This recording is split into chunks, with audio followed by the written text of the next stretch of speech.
కార్తీక పురాణము 13వ అధ్యాయము 13వ రోజు పారాయణము. కన్యాదాన ఫలము. ఓ జనక చక్రవర్తి, కార్తీక మాసములో ఇంకను విధిగా చేయవలసిన ధర్మములు చాలా ఉన్నవి. వాటిని వివరించెదను, సావధానుడివై ఆలకింపుము. కార్తీక మాసములో నదీ స్నానం ముఖ్యము. దానికంటే ఒక పేద బ్రాహ్మణుని కుమారునకు ఉపనయనము చేయుట ముఖ్యము. ఒకవేళ ఉపనయనముకు అగు ఖర్చు అంతయు భరింప శక్యము కానప్పుడు మంత్రాక్షతలు, దక్షిణ తాంబూలాది సంభావనలతో తృప్తిపరచినను ఫలము కలుగును. ఈ విధముగా ఒక పేద బ్రాహ్మణుని బాలునికి ఉపనయనము చేసిన ఎడల ఎంతటి మహాపాపములు చేసి ఉన్ననో ఆ పాపములన్నీయూ పోవును.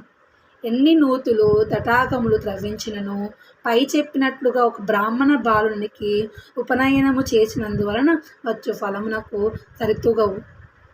అంతకన్నా ముఖ్యమైనది కన్యాదానము. కార్తీక మాసమందు భక్తి శ్రద్ధలతో కన్యాదానము చేసిన ఎడల తాను తరించుటయే కాక తన పితృదేవతలను కూడా తరింపచేసిన వాడగుడు. ఇందులకు ఒక ఇతిహాసం కలదు, చెప్పదను, శ్రద్ధగా ఆలకింపుము. సువీయ చరిత్రము. ద్వాపరయుగములో వంగదేశములో గొప్ప పరాక్రమవంతుడు శూరుడు అయిన సువీరుడను ఒక రాజు ఉండెడు. అతనికి రూపవతి అని భార్య కలదు. ఒకసారి సువీరుడు శత్రురాజులచే ఓడింపబడిన వాడయి భార్యతో అరణ్యమునకు పారిపోయి ధనహీనుడయి నర్మదా నది తీరమందొక పర్ణశాలలో నిర్మించుకొన్న కందమూల ఫలాదులను భక్షించుచు కాలము గడుపుచూ ఉండెడు. కొన్ని రోజులకు అతని భార్య ఒక బాలికను కనెను. ఆ బిడ్డను అతి గారాభముతో పెంచుచుండిరి.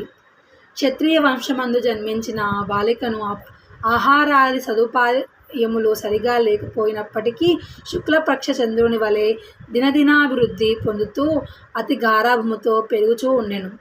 ఆమె చూచువార్లకు కనుల పండవుగా ముద్దులొలుకు మాటలతో చాలా ముచ్చటగా ఉండెను. దినములు గడిచిన కొద్దీ బాలికకు నిండు యౌవన దశ వచ్చెను.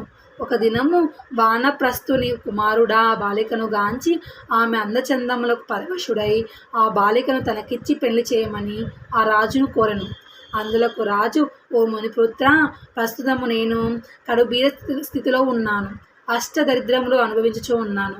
మా కష్టములు తొలుగుటకు తాను నాకు కొంత ధనం ఇచ్చిన ఎడల నా కుమార్తెనిచ్చి పెళ్లి చేతును అని చెప్పగా తన చేతిలో రాగి పైసా ఏనేను లేకపోవడచే బాలికపైనున్న మక్కువతో ఆ ముని కుమారుడు నర్మదా నది తీరమున కుబేరుని గూర్చి ఘోర